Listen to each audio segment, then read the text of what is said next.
So yun guys, natapos na naman natin itong isang electrical installation natin.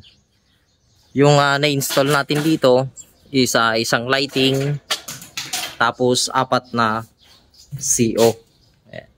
Meron din dito. Tapos andyan yung kanyang return switch. Then also gumamit ako ng PVC adapter. Wala akong ginamit na flexible hose.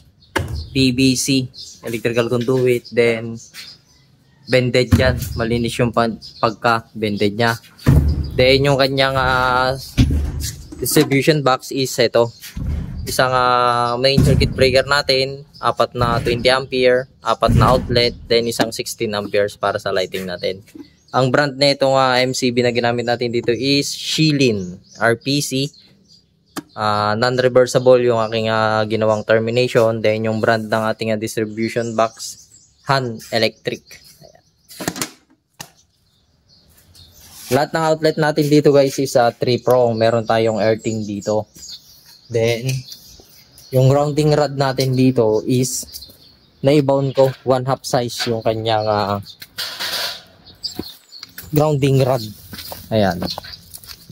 Yan yung ating grounding rod. Gumamit ako ng 5.5 na THHN.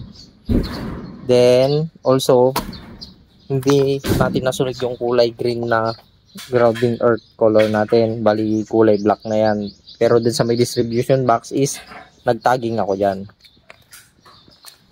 Then also yung kanyang service entrance wire number 8.0 40mm match sila guys. Then yan yung aking tubing para dun sa kanyang distribution box. Ayan. And guys, gumamit din ako ng screw type insulator entrance cap. Then also yung kulay green na yan guys, hindi na natin na-tap yan kasi temporary connection yung kinuhanan ko muna dyan para ma-energize natin tong ginawan natin. Pero pagka meron tayong service drop, pwede na natin yung main banding jumper dyan sa may ground, then earthing natin.